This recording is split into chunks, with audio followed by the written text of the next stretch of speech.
Donald Trump and Boris Johnson are fantastic public speakers, but their speech patterns are totally different.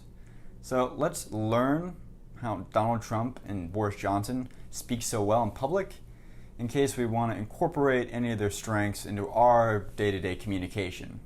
And the G7 summit, where Boris Johnson and Donald Trump finally met and got together, is such a great example. So let's go through and analyze what they do well. The first thing you may, in point of fact, notice is Donald Trump is an exceedingly laconic speaker. In reality, he doesn't say much. He uses short, simple sentences, he repeats those sentences often, and won't talk, usually unless asked a question first. I went to an Ivy League school. I'm very highly educated. I know words, I have the best words, but there's no better word than stupid. In counterpoint, Boris Johnson is extremely garrulous. He can talk at great lengths. If you were to transcribe the way he talks to a reporter or in public, it would be full of commas. It'd be a massive run-on sentence. In proper rhetorical terms, that is a descending tricolon with anaphora in so much, so many, so few. The other stylistic choice you may notice between Boris Johnson and Donald Trump is that Boris Johnson likes to be hyper-specific, always drawing the audience or the listener to some sort of specific example that they can place in their mind. Britain stood alone last night as Europe proceeded with plans to abolish the prawn cocktail flavor crisp or abolish the curved cucumber. Whereas Donald Trump likes to be excessively vague, to the point where most of the phrases he says are largely nebulous and open-ended. So we almost had healthcare done. Healthcare is a disaster, Obamacare. But we've managed it much better than they managed it, so we've made it serviceable, but it's not great. We're going to produce phenomenal health care, and we already have the concept of the plan. This allows Donald Trump's audience to project whatever they feel he's talking about into his actual words without Donald Trump having to explicitly say anything. Donald Trump opens up the conversation to the reporter saying, yep, we had a fantastic talk, but doesn't give any further details. We're having a very good meeting, very good series of meetings. Last time we had dinner, it worked out. I think it was fantastic. It was fantastic. Very vague, very nebulous, but positive. And Boris Johnson interjects, being Boris Johnson, with a specific almost immediately, saying, we actually only talked about 3 topics. Yes, there was supposed to be 10 on the agenda, but we talked about these 3 topics at great length. We covered 3 subjects. We were meant to cover 10 subjects, but in the end we did 3. 3 that we'll talk about. We did 3 in detail. Boris Johnson is trying to draw the listener into the idea that they were indeed productive. They talked about 3 subjects at great length, whereas Donald Trump just wants to set the tone, the emotion that it was indeed a productive conversation because it was fantastic, it was positive. Donald Trump's using emotion, Boris Johnson is using specificity. Mr. President, do you have any advice from Boris Johnson on Brexit? He needs no advice. He's the right man for the job. I've been saying that for a long time. Didn't make your predecessor very happy, but I've been saying it for a long time. Donald Trump likes to do this. This is a classic card he plays or technique he uses whenever he first meets somebody or interacts with somebody, is that he'll often pay them quite a few compliments, big them up in front of the reporters, audience, the people they're around, flatter them a little bit. And this is a great technique when you're out in public to get the other person not to contradict you in any meaningful way because you've just paid them a compliment. He's the right man for the job. You're on message there. I'm grateful. I'm very grateful for that. And we're looking forward to having some... Because you've just paid them a compliment, meaning they're much less likely to disagree with you now for at least 5 to 20 minutes. It's a good, useful technique to keep people in line if you're having to engage with other people in conversation in public. We're having very good trade talks between UK and ourselves. We're going to do a very big trade deal, bigger than we've ever had with the UK, and now they won't have at some point, they won't have the obstacle of, they won't have the anchor around their ankle, because that's what they had. So we're going to have some very good... Now the conversation's moved on to trade talks. We can see Donald Trump, again, being excessively vague but positive. They were fantastic, they were great, the talks were good. He's not giving any other details, though. Just allowing the audience to project what they think great, fantastic, or good means into his word. The one example he does give is just a metaphor, saying soon the UK won't have an obstacle or anchor in front of them. The audience is supposed to infer from that is the European Union, but he never once again explicitly says the European Union. The anchor around their ankle. Talking of the anchor, Donald, what we want is for our ships to be able to take freight, say from New York to Boston, which at the moment they can't do. And now here's Boris Johnson being Boris Johnson. He interjects and hops on Donald Trump's metaphor, but makes it once again specific, saying, yes, anchors. Well, speaking of anchors, ships, real-life ships. Right now, the United Kingdom can't move their ships between the ports, specific ports of Boston and New York. This is a great example of the trade agreements that we will help to work out and avoid obstacles. And then Donald Trump just responds back, yes, many things. Shifting the conversation to being very vague. Many things we're talking about. How fast do you think you'll be able to make this trade deal? Pretty quickly. We don't anticipate any problems. So here you have Boris Johnson being hyper-specific about examples that a trade deal could allow the United Kingdom and the United States to do, and here you have Donald Trump being just, fantastic. And part of the reason Boris Johnson is using such specific examples is because it does a good job of anchoring ideas in an audience's mind. So when the conversation is over with, that audience member walks away recalling, like, you're right, Boris Johnson was correct. There's X, Y, and Z, and you can feel like you rattled off and learned something specific about that interaction. Whereas Donald Trump is playing on the idea of emotion. You may not remember quite what was talked about when you walk away from that conversation, but you remember the emotions that were there. You remember feeling negative or positive about what Donald Trump said.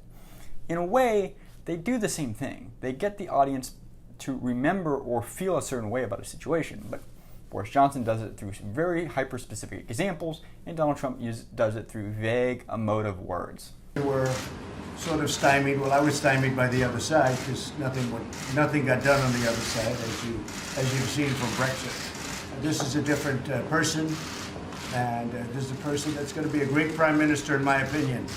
Boris, it's only my opinion. No, look, I'm not going to dissent. I'm not going to discourage you from that, Donald. But obviously, I have memories of American trade negotiations in the past, and I have a formidable respect for U.S. trade negotiations. And I know that there'll be some tough talks ahead, because at the moment, we still don't.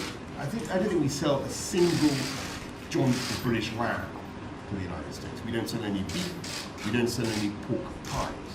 And there are clearly huge opportunities for... Here, once again, Donald Trump is just paying lofty compliments to Boris Johnson, saying, I think you're the right prime minister for the job. And Boris Johnson interjects with specific examples about how the UK hasn't sold any pork pies. We don't sell any pork pies to the United States, and that this will be a great advantage to both the United States and UK relationship if England can now sell pork pies to America. Which may seem laughable, but you walk away from the conversation thinking, oh, that's right. You know what? We don't get to buy any pork pies here in New York. What the heck? Maybe that we should hammer out a deal. It's an effective technique if you're able to draw the audience to idiosyncratic but specific examples that they otherwise wouldn't have thought about.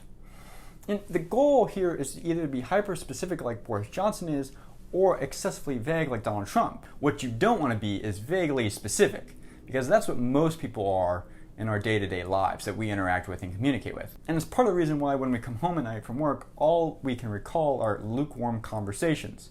Be either excessively vague and allow another person to project their emotions into your words, or be hyper-specific like Boris Johnson and call idiosyncratic examples that plant themselves like a seed in the individual's mind. President, are your allies pressuring you to give up the trade war with China? No, not at all. I haven't heard that. I think they respect the trade war. It has to happen.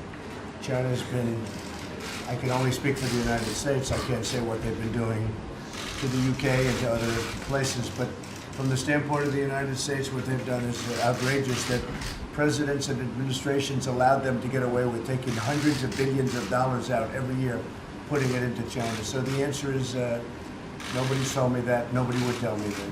Mr. President, any second thoughts on escalating the trade war with China? Yeah, sure. Why not? Second thoughts? Might as yeah. well. Might as well. Do you have second thoughts about escalating the war with I China? have second thoughts about everything. Are you And now the conversation has moved to the US-China trade war, and we see Donald Trump being his usual Trumpian self, being vague, saying it's going well, it's going fantastic, sure, why not, we can escalate it, not pinning himself down to any specific examples, saying, yeah, we can escalate it, whatever that means, it's going well, whatever that means. Do you have second guesses? Yeah, I have second guesses, I second guess everything. meaning he's keeping it very vague. We, as an audience, can infer what he means by second guesses. We can infer or project what we think we mean when he says escalate. What does escalate really mean?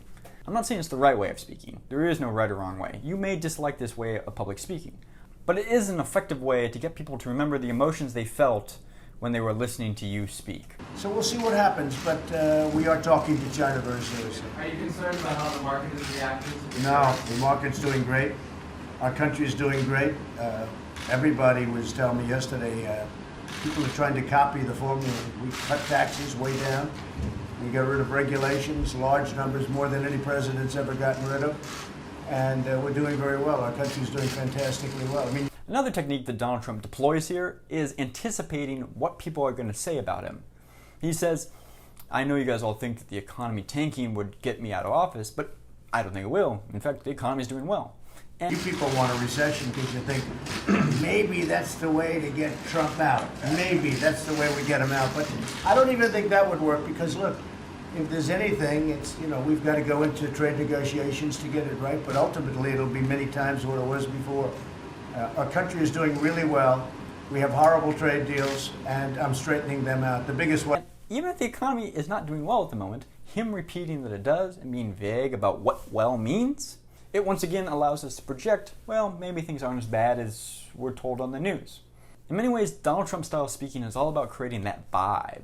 It's all about the mood, man. And Donald Trump's mood is either positive, 100% positive, or 100% negative. I just want to say I congratulate the president on everything that the American economy is achieving. It's fantastic to see that, but just to register the faint sheep-like note of our view on the trade war. This is classic Boris Johnson. He says, and just to register a faint sheep-like note.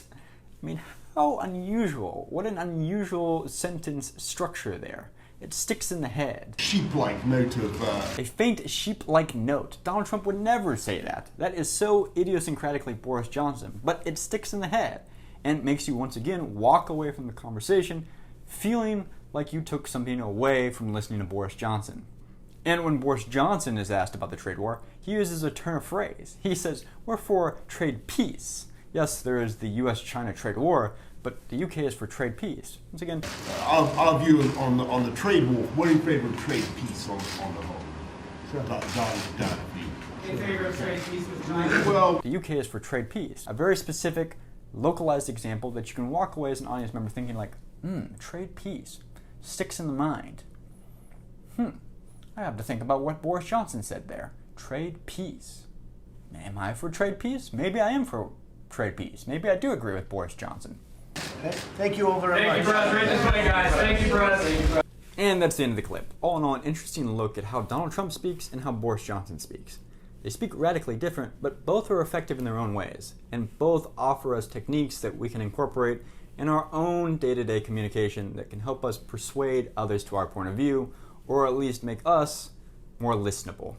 Let me know what you guys think down below. Curious to see your guys' thoughts. If you found this video interesting, like, comment, subscribe, share. I find listening to Boris Johnson and Donald Trump speak respectively fascinating. They're both interesting orators in their own right, and there's always something new to learn from the way they talk. Like, subscribe. Thanks for watching, guys. See you tomorrow. Bye.